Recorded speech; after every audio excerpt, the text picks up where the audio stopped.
Señor, para juntos exaltar tu nombre, para juntos, oh Dios, reconocer tu grandeza, tu poder, reconocer que tú eres el único Dios fiel y verdadero, y que fuera de ti no hay nada, Señor. Y por eso, Señor, nos reunimos, nos congregamos, Padre, para exaltarte, glorificarte. Señor, pero también nos reunimos para recibir de ti la instrucción de tu palabra, Señor. Tu palabra que es viva y es eficaz, tu palabra que nos enseña, tu palabra que nos instruye, que nos corrige, Señor, que nos redarguye, Padre de la gloria. Te pedimos en el nombre maravilloso de tu Hijo Jesucristo, que en esta noche, Señor, seamos iluminados por tu Espíritu Santo, Señor, para poder entender tu palabra, Señor, pero también aplicarla a nuestras vidas para que podamos, oh Dios, caminar en integridad y en rectitud delante de ti cada momento de nuestras vidas, oh Dios maravilloso, dando testimonio, Dios, de que tú reinas y moras y vives en nuestros corazones.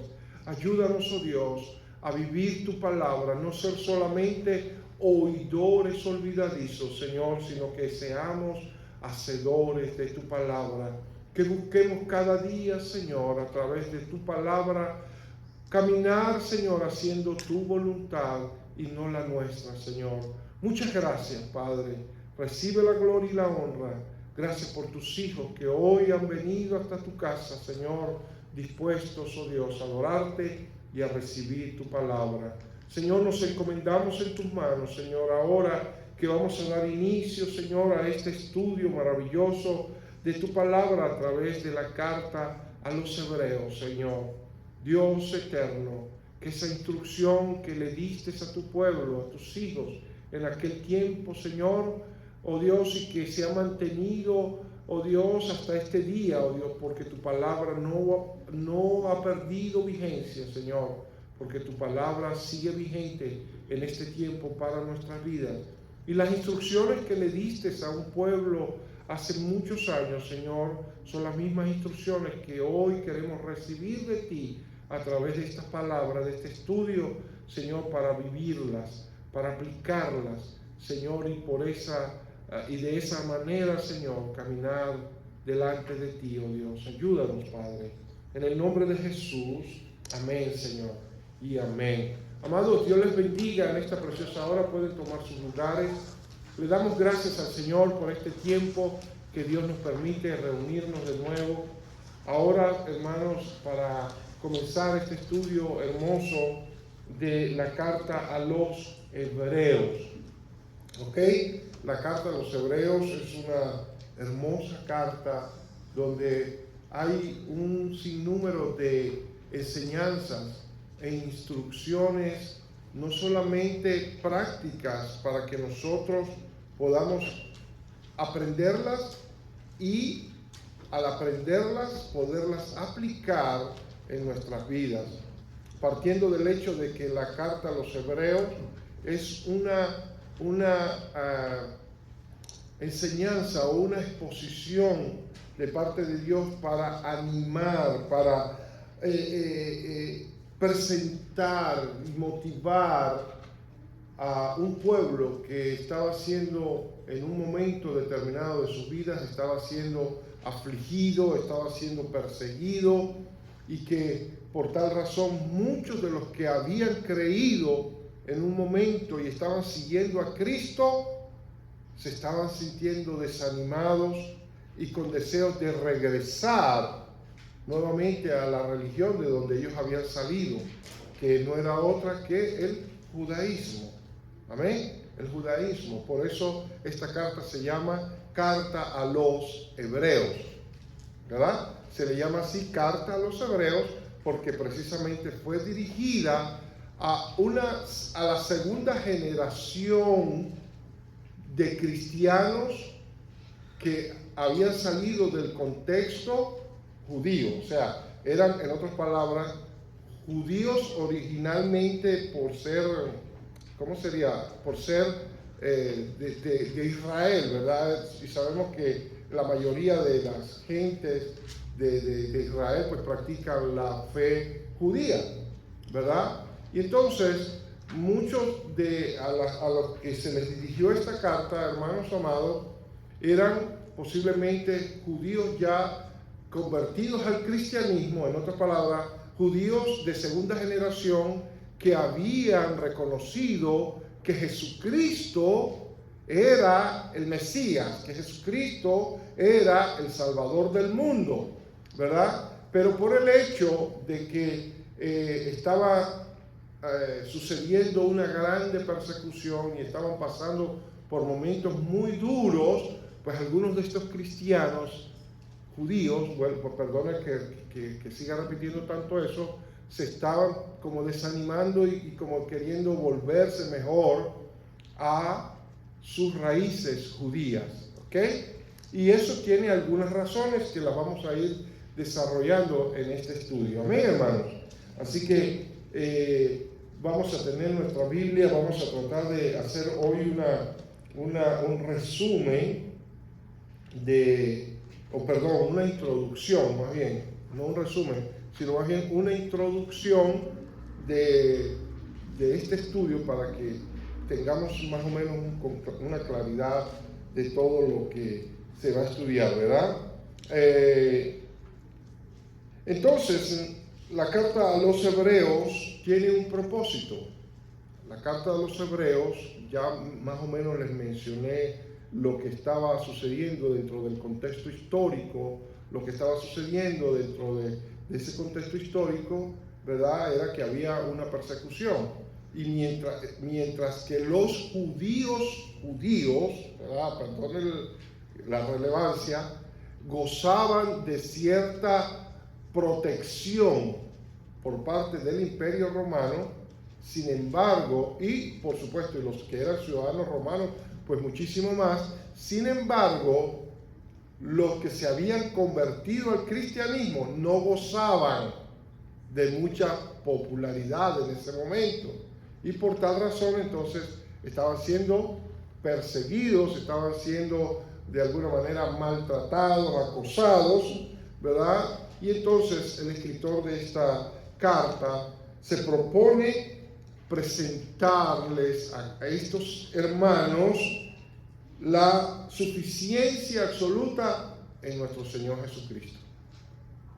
Presentarles la suficiencia absoluta y la superioridad absoluta de Jesucristo por encima de todos los inconvenientes y circunstancias que ellos pudieran estar pasando y por encima de cualquier enseñanza que se les estuviera tratando de impartir para hacerlos regresar nuevamente, ¿verdad? A la fe de donde ellos habían salido, ¿verdad? En otras palabras, al judaísmo. Entonces, ese es más o menos el trasfondo, ¿verdad? Estos cristianos judíos, algunos estudiosos piensan que esta carta, ¿verdad? No hay con exactitud una fecha muy clara, pero se cree que esta carta fue escrita antes del año 70 después de Cristo. ¿Y por qué se cree que fue antes de la destrucción del templo?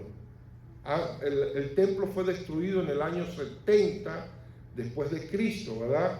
Hubo una invasión. Antes de eso ya Pablo y Pedro habían sido sacrificados, habían sido muertos.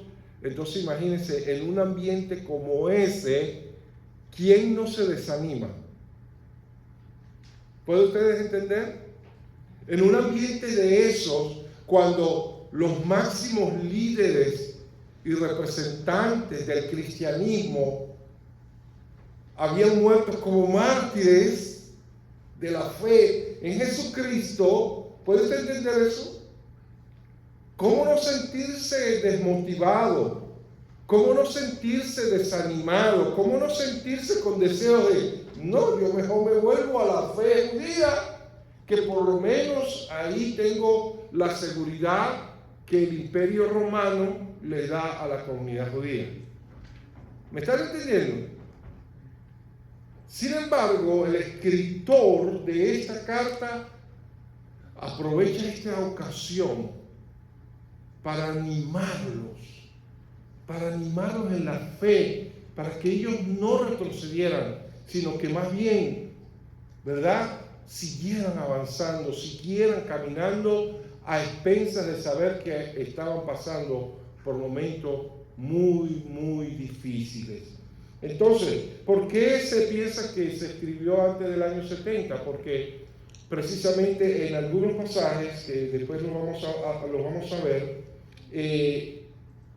todavía se mencionaban los sacrificios que se hacían en el templo. ¿Me entiendes? Esa es una de las evidencias con la que se demuestra que fue antes de la destrucción del templo. ¿Me entiendes?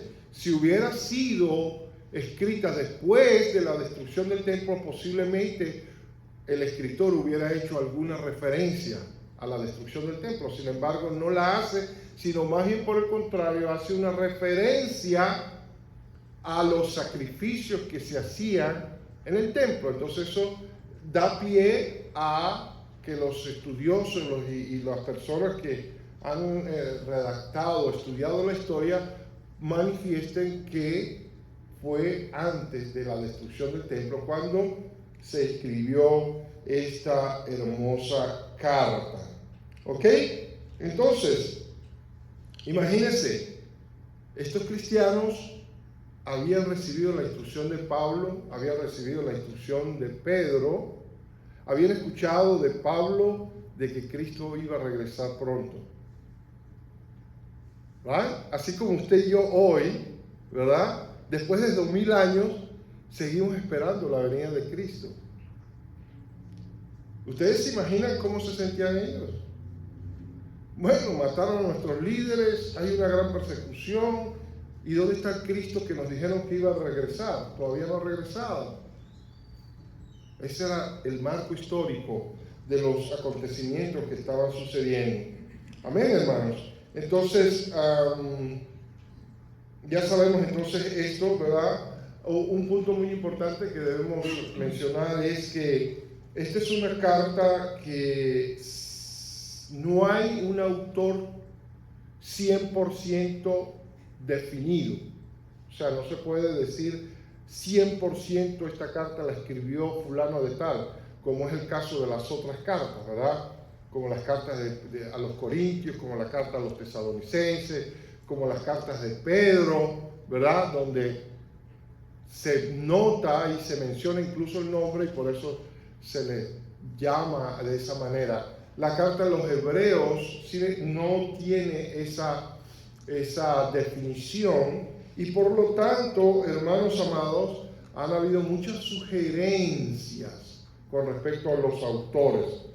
Algunos eruditos, estudiosos de la palabra, han dicho que posiblemente fue Pablo, el apóstol Pablo. Otros dicen que posiblemente fue Lucas. Otros dicen que fue Bernabé, Apolos, Silas, Filipe, Priscila o algún otro, debido a que el nombre del autor no se da o se encuentra en ninguna parte del texto. ¿Ok? Sin embargo, hay algo muy interesante, y es que en el versículo 23 del capítulo 13 se menciona a Timoteo. Pueden buscarlo para que ustedes se den cuenta. Capítulo 23 del capítulo 13. Bueno, entre otras. Versículo 23 del capítulo 13. La carta a los Hebreos tiene 13, ¿verdad? 13 capítulos tiene la carta a los Hebreos. Y en el versículo 23, ¿puede alguien leerlo? Ahí aparece, se menciona. Lo que dice aquí en el 23 dice: saber que nuestro hermano Timoteo ha sido liberado, si viene pronto os visitaré. Ahí está, ¿ves? O sea, por eso digo, se menciona a Timoteo. Entonces, ¿de quién era el Timoteo discípulo? De Pablo, ¿verdad? Entonces, por eso algunos han sugerido que el que escribió esa carta fue Pablo, por el hecho de que él mencione a su discípulo Timoteo. ¿Me entienden? Pero hay otras evidencias y otras razones por las cuales pues hay ese divagar, vamos a decir, dentro de lo que se refiere al verdadero autor. Pero independientemente de quién haya sido el autor, hermanos amados, el propósito, ¿verdad?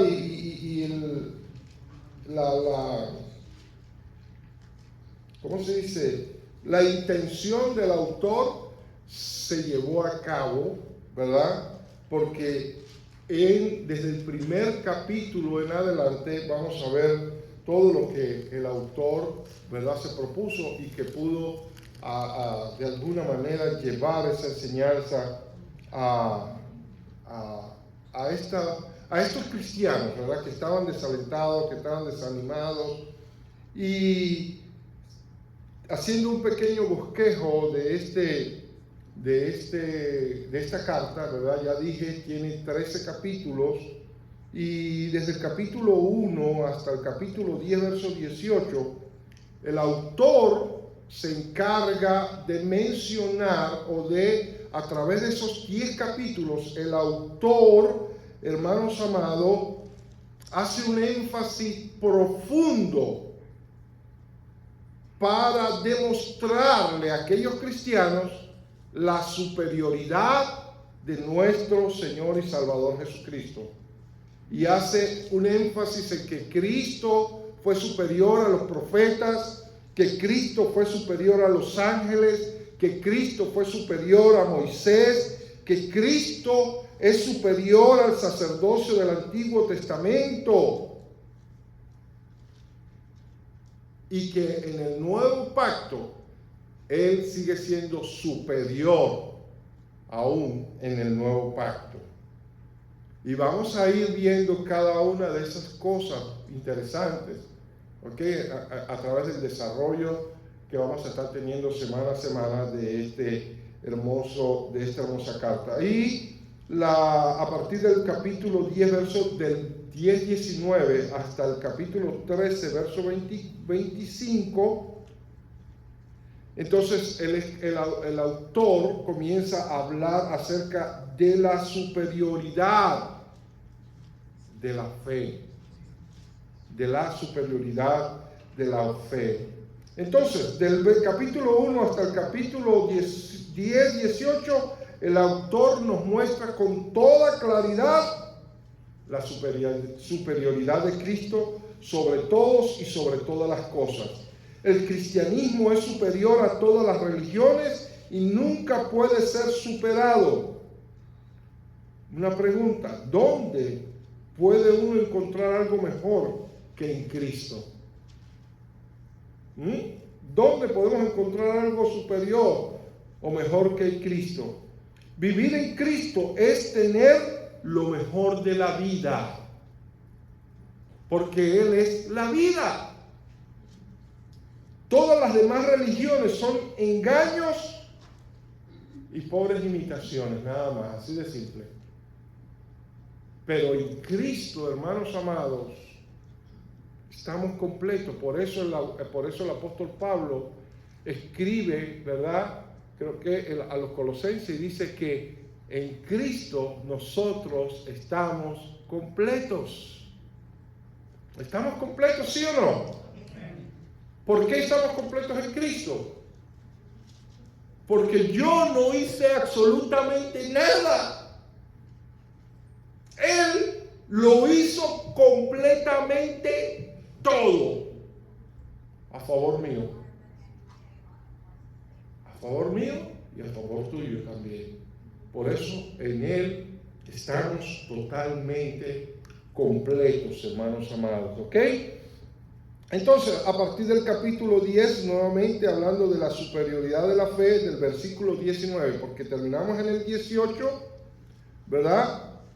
10-18, donde concluye hablando el tema de la superioridad de Cristo, y luego del versículo 19 hasta el capítulo 13, verso 25, entonces habla de la superioridad de la fe. Los judíos que habían llegado a ser cristianos en el primer siglo se vieron tentados a volver al judaísmo debido a la incertidumbre, ¿verdad? Pero también la seguridad de sus costumbres y la persecución.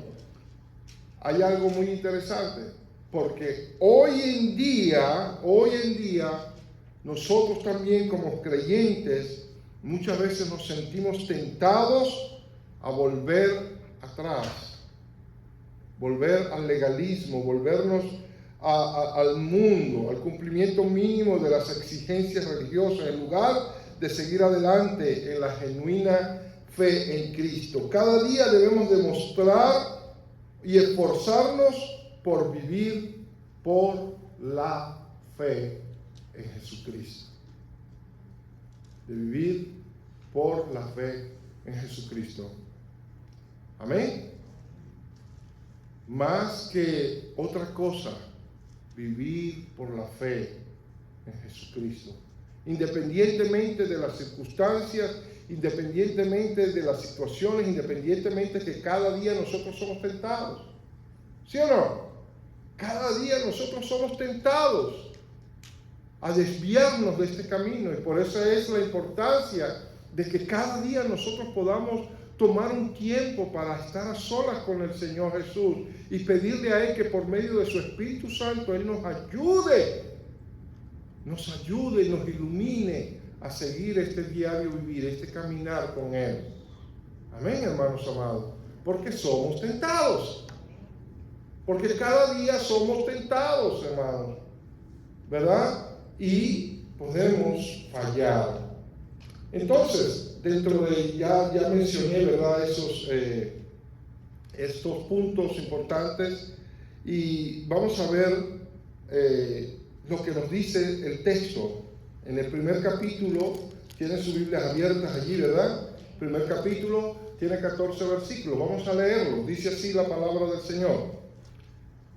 Dios, habiendo hablado muchas veces y de muchas maneras en otro tiempo a los padres por los profetas, en estos postreros días nos ha hablado, mire esto, por el Hijo, a quien constituyó heredero de todo y por quien asimismo hizo el universo, el cual, siendo el resplandor de su gloria y la imagen misma de su sustancia, y quien sustenta todas las cosas con la palabra de su poder, y habiendo efectuado la purificación de nuestros pecados por medio de sí mismo, escuchen esto, se sentó a la diestra de la majestad en las alturas, hecho tanto superior a los ángeles, cuanto heredó más excelente nombre que ellos. Por lo cual, ¿a cuál de los ángeles dijo Dios jamás, mi hijo eres tú? Yo te he engendrado hoy. Otra vez, yo seré a él padre, y él me será a mí hijo. Y otra vez, cuando introduce al primogénito en el mundo, dice, adórenle todos los ángeles de Dios. ¡Wow, hermanos amados! Adórenle todos los ángeles de Dios.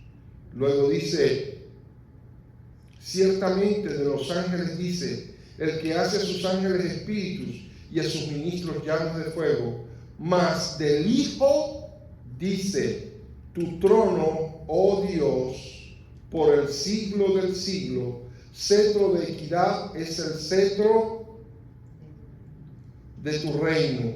Has amado la justicia y aborrecido la maldad, por lo cual te ungió Dios, el Dios tuyo, con óleo de alegría más que a tus compañeros. Y tú, oh Señor, en el principio fundaste la tierra, escuchen bien, y los cielos son obras de tus manos. ¿A quién se está refiriendo ahí? A Jesús. Recuerden, Él está tratando de demostrar que Jesús, ¿verdad?, ciertamente es el Hijo de Dios, ¿verdad que sí? Entonces sigue diciendo, y tú, oh Señor, en el principio fundaste la tierra y los cielos son obra de tus manos. Ellos perecerán, mas tú permaneces, y todos ellos se envejecerán como una vestidura, y como un vestido los envolverás y serán mudados, pero tú eres el mismo y tus años no acabarán. Pues ¿a cuál de los ángeles dijo Dios jamás? Siéntate a mi diestra hasta que pongas a tus enemigos por estrado de tus pies. ¿No son todos espíritus ministradores enviados para el servicio a favor de los que serán herederos de la salvación? Miren, qué hermoso, ¿verdad? Qué hermoso es esto. Si ustedes notan, aquí vamos a ver en este capítulo dos cosas muy fundamentales. En primer lugar, desde el verso 1 hasta el verso 4, ¿verdad? Pueden notar lo que encontramos allí a partir del verso 1 hasta el verso 4. Allí el autor del libro, de la carta a los judíos, nos presenta por medio de esa revelación que Dios le dio, ¿verdad? Nos presenta la supereminente grandeza de nuestro Señor y Salvador Jesucristo. ¿Sí o no? La supereminente grandeza de nuestro Señor Jesucristo. Y mire esto, diciéndonos que Dios, habiendo hablado muchas veces, ¿verdad que sí? ¿Por medio de quién? Dice, habiendo hablado muchas veces y de muchas maneras en otro tiempo, a los padres por los profetas, en estos postreros días nos ha hablado por el Hijo, a quien, escuchen esto, constituyó heredero de todo y por quien asimismo hizo el universo, el cual, siendo el resplandor, aquí está, ¿ves? Por eso está hablando de la supereminente grandeza de ese Cristo. Entonces yo quiero que ustedes tengan en su mente, hermano, visualice el pensamiento que pudieron haber tenido estos cristianos que estaban siendo perseguidos, que estaban desanimándose y con deseo de retroceder. ¿Cómo les pudo haber caído esta palabra en ese momento? ¿No creen ustedes que es una palabra extremadamente poderosa para que ellos pudieran ser afirmados en la fe y alentados a continuar adelante? Por supuesto que sí. Por supuesto que sí. Y por eso el autor le dice, el cual siendo el resplandor de su gloria. ¿De la gloria de quién? Del Padre. Y la imagen misma de su sustancia, ¿de quién? Del Padre. Y quien sustenta todas las cosas con la palabra de su poder. Y habiendo efectuado la purificación de nuestros pecados por medio de sí mismo, ahora Cristo Jesús se sentó a la diestra de la majestad en las alturas. Y mire esto, aquí está la clave, el versículo 4. Hecho tanto superior a los ángeles. Hecho superior a los ángeles. Entonces aquí está. No solamente nos presenta la supereminente grandeza de la deidad de Cristo, ¿verdad? Que Él es superior de todo. Sino que una vez más nos dice que aún Él es superior a los ángeles. Él es superior aún que los ángeles. Hecho tanto superior a los ángeles cuanto heredó más excelente nombre que ellos.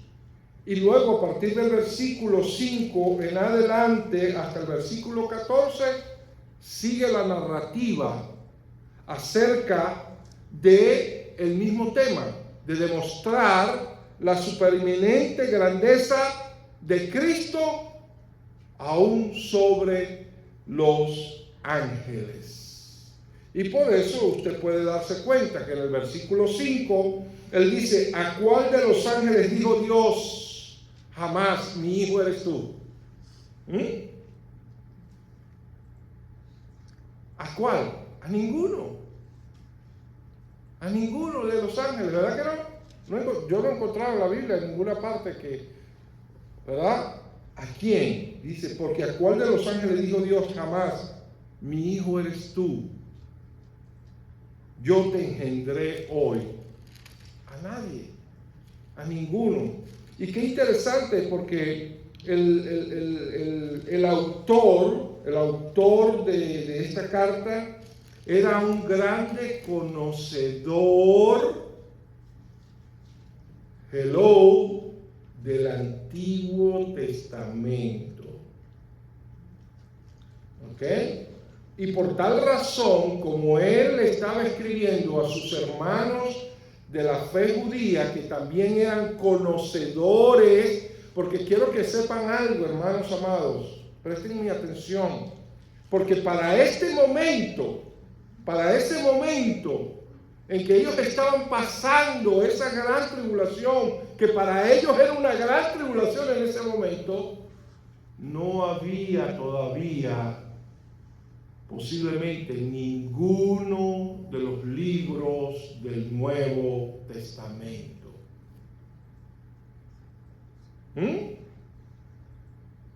¿Se da cuenta usted? Posiblemente no había todavía ningún libro del Nuevo Testamento. Y entonces, ¿cómo ellos vivían la fe? ¿Cómo ellos vivían la fe en Cristo? Por lo que se les había enseñado, por lo que los apóstoles les habían enseñado. ¿Basados en qué? Basado en todas las palabras descritas en el Antiguo Testamento que apuntaban y señalaban a un Mesías redentor, que la mayoría de los judíos no la quisieron aceptar, pero que hubo un grupo de hombres que sí aceptaron y creyeron que Jesús era el Salvador, y basados en esa experiencia que tuvieron con Jesús y basados en esa revelación que ellos recibieron de las profecías del Antiguo Testamento que señalaban a Cristo como el Mesías, pues ellos recibieron esa instrucción. ¿Me están entendiendo, hermano? Ellos recibieron esa instrucción, esa fue la instrucción que ellos recibieron, y por tanto en aquel momento pues la instrucción era simplemente hablada y escuchada. No había otra cosa para leerla, era lo que ellos hablaban y lo que ellos escucharan, era lo que ellos aprendían. ¿Me entienden, hermano?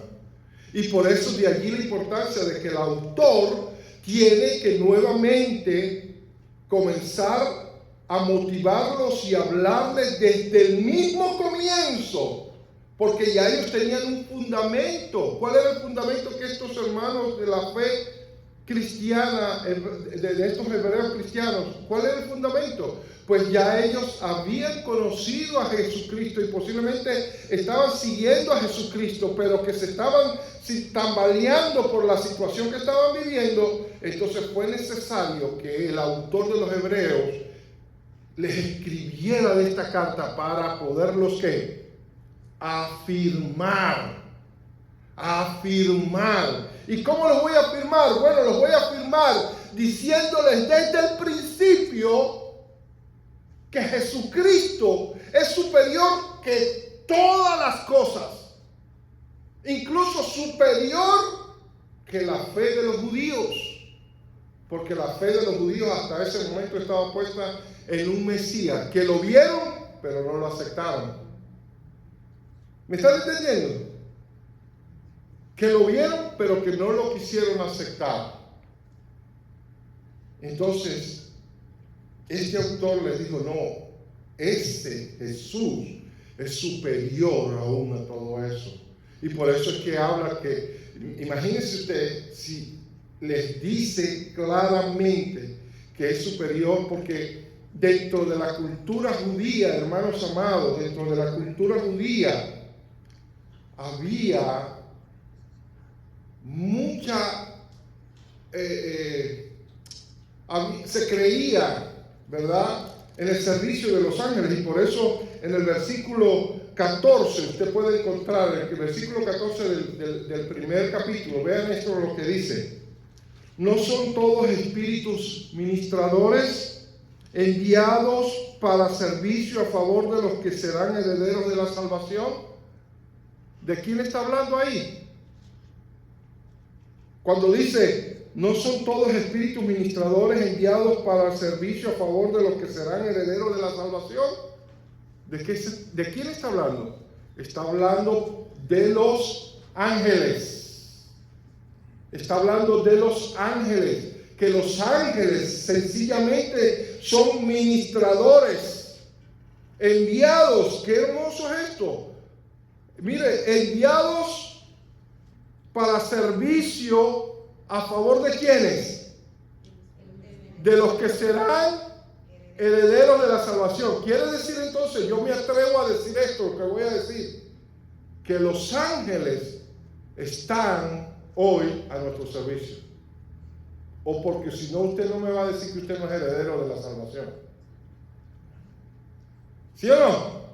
¿Somos herederos de la salvación, sí o no? Por supuesto que sí, porque para eso es que Cristo vino, y por eso es que yo lo tengo en mi corazón, por mi salvación. Y dentro de la cultura judía se creía mucho en eso, en el servicio de los ángeles a favor de ellos. Entonces, por esa razón, el autor tiene que hablarles de esta manera para demostrarle a ellos, a estos cristianos, que Jesús era aún mayor que los judíos. Perdón, mayor que los ángeles. ¿Me están entendiendo? Que era mayor que los ángeles, y luego, imagínense, entonces les dice que aún era mayor que Moisés. Imagínense decirle eso a un judío. Si para un judío Moisés, después de Abraham, Moisés es lo máximo, ¿o no? O decirle a un judío que Jesús es aún superior al sumo sacerdote, imagínense. Eso era un sacrilegio para un judío común y corriente. Para un judío común y corriente, decir lo que estaba diciendo el autor de esta carta era una blasfemia. Para un judío común y corriente, escuchar estas palabras era algo que podía acarrear la muerte de aquel que estuviera diciendo semejantes cosas para el pueblo judío. Imagínense. ¿Sí o no? ¿Por qué? Porque estaba corriendo en contra de lo que ellos pensaban que era lo mejor. Habían rechazado al Mesías. Imagínense. Habían rechazado al Mesías. Entonces, mire qué interesante, ¿verdad? Dios utilizó, y voy a volver otra vez al principio, ya vimos, Dios utilizó, ¿verdad?, a muchos mensajeros. Luego, a partir del verso 5, donde les dije en adelante, el autor presenta a Jesucristo como el primogénito del Padre, como el primogénito de Dios, ¿verdad? Y ustedes y yo debemos saber que en las familias judías el hijo primogénito mantenía un lugar muy especial dentro de la familia, ¿sí o no? Dentro de la cultura judía, el primogénito tenía un nivel más alto de privilegio. Pastor, perdone, de que esta carta de Hebreos está muy relacionada con muchos salmos. Oh, sí, y para allá iba casualmente, porque el autor, cuando yo dije hace un momento, ¿verdad?, que conocía mucho el Antiguo Testamento, es porque aquí mismo, nada más en el capítulo 1, él menciona el Salmo capítulo 2, por lo menos para empezar, en el versículo 6, 5, él está mencionando el Salmo capítulo 2, verso 7. ¿Qué les parece? Y en el versículo 7, entonces está mencionando el Salmo 104, verso 4. Y en el versículo 8 está utilizando el Salmo 45, versos 6 y 7. Y en el capítulo 9 está utilizando unas porciones de Isaías capítulo 61, versos del 1 al 3. Y en el capítulo 10, en el versículo 10, vuelve otra vez a utilizar, ahora utiliza el Salmo 102, verso 25. Y en el versículo 11 utiliza Isaías 34, 4. Y en el versículo 13 utiliza el Salmo 110, 1. Y en el versículo 14 utiliza el Salmo 103, verso 20. Imagínense si estaba familiarizado el autor a los hebreos con el Antiguo Testamento. Conocía muy bien el Antiguo Testamento. Conocía muy bien las profecías que habían apuntado a que Jesús era el Mesías. ¿Qué mejores evidencias para un judío que estas referencias que el autor les está presentando? Todas basadas en el Antiguo Testamento, especialmente en el libro de los Salmos, porque en el tiempo de Jesús el libro de los Salmos ya existía. ¿Me entiende, hermano? En el tiempo de Jesús, los profetas, los libros proféticos ya existían. Entonces, es interesante, ¿verdad? Es interesante entonces las evidencias que este autor a la carta a los hebreos nos muestra para motivarnos a ti y a mí hoy, porque quiero concluir con esto, aplicando esto hoy a nuestros días.